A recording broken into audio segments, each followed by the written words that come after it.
Morning, all. All right, so we got 4 games tonight in the NHL, and before anybody asks what's going on with that logo on your jersey, this is a starter. This is what happened with starters. The logos would get anyways. So there's 4 games tonight in the National Hockey League. 2 starting at 7 o'clock Eastern, 4 Pacific. 1 an hour later, and then we have a later game as well. Starting with the Coyotes and against the Sabres, starts at 7 Eastern, 4 Pacific. The Coyotes are 13, 11, and 2 overall. They're 5 and 5 over their last 10. Whereas Buffalo, they're 11, 14, and 3. They're 3, 5, and 2 in their last 10, and they need to get it started, as I've been saying lately with the Sabres. Now, this is the first of 2 meetings between these teams. They'll meet again December the 16th, so 5 days from now. For the Coyotes, they're scoring 3.23 goals per game. They're allowing 2.96 goals against per game, so positive goal differential there. Clayton Keller, a big part of the reason why Arizona's been good this year. 9 goals, 16 assists, 25 points. Logan Cooley playing pretty well as a rookie. 3 goals, 11 assists, 14 points. Sean Durzi has been, I think, about as effective on the Arizona blue line as I might have expected him to be. 5 goals, 8 assists, 13 points. And by that I mean they're very good at picking up defensemen from other teams and making them better. On the Buffalo front, they're scoring 2.82 goals per game. They're allowing 3.32 goals against per game. So those numbers are the reverse of what Buffalo would like them to be, much like the record is. Skinner, 12 goals, 9 assists, 21 points, has been quite good. Cousins, I feel like he's been picking it up lately. 4 goals, 9 assists, 13 points. I think since he called the team and himself out, you kind of have to play better. Owen Power, 1 goal, 11 assists, 12 points. Not exactly playing the way that I think Buffalo might have hoped, but he's not playing badly. He just hasn't really taken his game to the next level yet. We'll see if he has a good game tonight against the Coyotes. 7 Eastern, 4 Pacific start as well between Toronto and the Islanders. And this is the Tavares game, right? So John Tavares, 998 points. The New York Islanders, his opponent. Will he get to 1,000 points tonight? We shall see. Toronto 17, 6, and 4 overall. They're 7, 1, and 2 over their last 10 games. The Islanders 12, 7, and 7, 7, 1, and 2 in their last 10 games. At least they got away from where they were getting a win, a loss, and then an overtime or shootout loss, and keeping those numbers close. This is the first of 3 meetings between the Leafs and the Islanders. They'll meet again January the 11th as well as February the 5th. The Leafs scoring 3.33 goals per game, allowing 3.17 goals against per game. Austin Matthews, a couple of goals in their last game. 18 goals, 9 assists, 27 points for Matthews this year. Knies has been a good rookie. 6 goals, 5 assists, 11 points for him. TJ Brody on a defense where everybody gets beat up. He's played every game. He's got 5 assists thus far this year. I wanted to have Brody's name on the board. On the Islanders front, they're scoring 3 goals per game. They're allowing 3.15 goals against per game. So it's been getting better, their goal differential.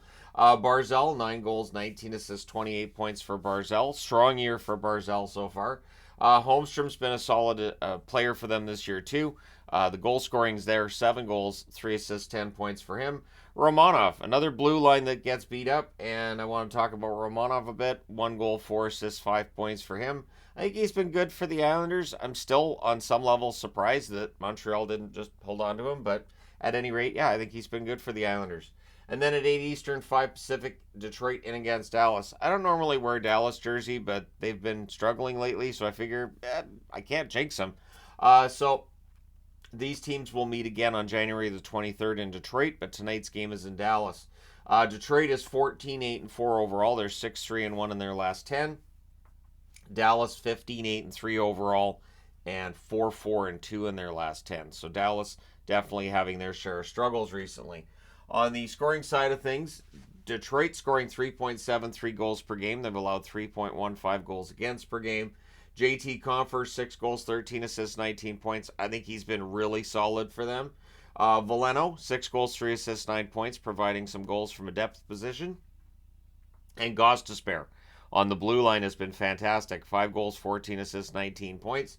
Offensively fantastic. He's not going to be, defensively in the range of like a Jacob Slavin type, but still, very good year for Gostisbehere so far. On the Dallas front, they're scoring 3.35 goals per game, allowing 3.08 goals against per game. Robertson, 8 goals, 16 assists, 24 points. Good season for Robertson.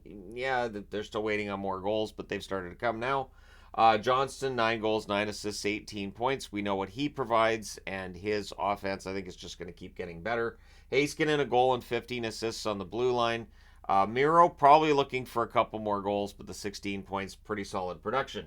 And then at 9:30 Eastern, 6:30 Pacific, we have the Calgary Flames and the Colorado Avalanche. So the Avalanche going through a bit of a hiccup again.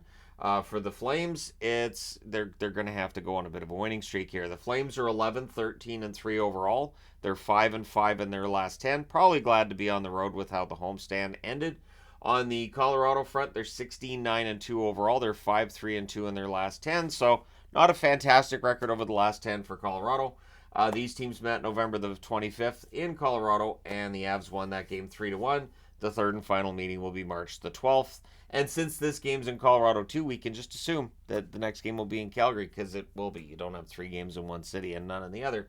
For the Flames, 2.89 goals scored per game. They're allowing 3.33 goals against per game. So those numbers have to start evening up. Lindholm, 7 goals, 10 assists, 17 points. Kind of quiet lately, and kind of quiet on that whole. Is he going to get traded? Is he going to sign front two when it comes to Lindholm? Coronado's played 11 games, including the games he's played since his recall. 1 goal, 1 assist, 2 points for Coronado. Weegar's been really good lately. 6 goals, 9 assists, 15 points for Mackenzie Weegar. For Colorado, they're scoring 3.44 goals per game. They're allowing an even 3 goals against per game, which is higher than I think they want it to be. Rantanen, 12 goals, 19 assists, 31 points. We know what you get with Rantanen. Over a point per game, and a guy who could score 40 or 50 again this year. Colton, 7 goals, 5 assists, 12 points. Another solid depth player there for Colorado. And Manson's been good on the blue line lately too. 2 goals, 4 assists, 6 points.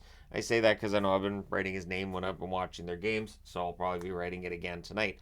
Let me know your thoughts and your picks in these 4 games tonight. Don't forget to hit like and subscribe if you've not done so already. Thank you guys so much for watching, for all your support. I will talk to you again soon.